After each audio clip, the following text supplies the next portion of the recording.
Paul, thank you so much for taking the time today or this morning. I love this movie. It's been my absolute favorite film of the year. So congratulations on it, and thank you again for taking the time. Thank you so much. It's good to hear. There's this particular part in this movie with your character where he has this line that to me encapsulated a lot what the character was. And it's when he's looking off in the distance and he says, I've been to places.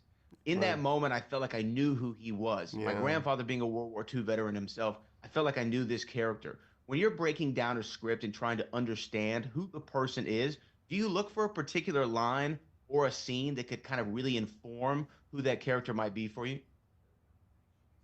No, but sometimes it happens, and you're right. That was one of the lines that really stuck with me, and Yeah. and and you know how small he has made his life now, and his. I think that having got back from having been a child of the Wall Street crash, he then goes to war. He comes back and he decides he's going to build this family, and his life becomes about keeping a roof over their heads, I think, and I think that it leads him to sort of self-medicate with alcohol and and and I do think it's a common story. I think we all know those people. I know that man in my life. I know him, and and they're moving and incredibly human, and their flaws are, are are sort of born out of just wanting everybody to be okay, and yeah. So I'm really touched that you picked up on that line, because I think that's his sort of siren song.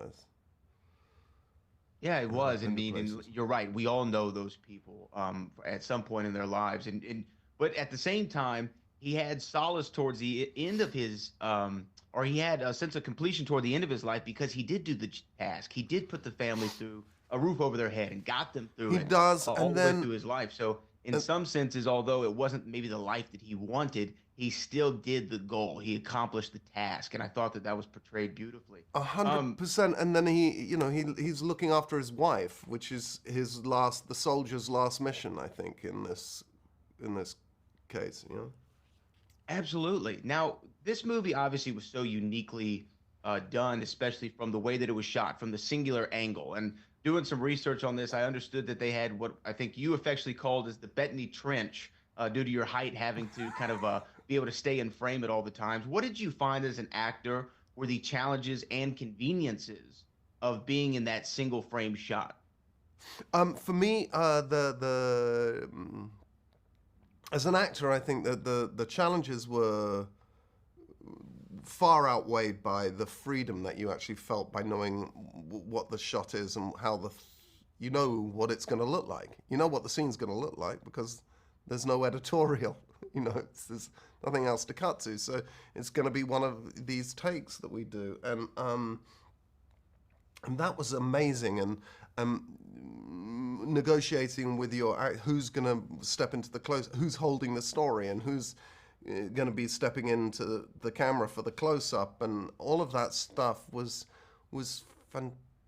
fantastically fun and freeing. And things like trenches or standing on I hardly ever have to stand on a lift because I'm stupidly tall.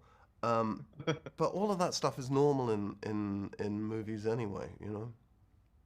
Absolutely. Well, again, this movie I think is my favorite of the year, and you were excellent in it as well as the rest of the cast. And thank you so much for taking the time. Thank you, mate. Thank you.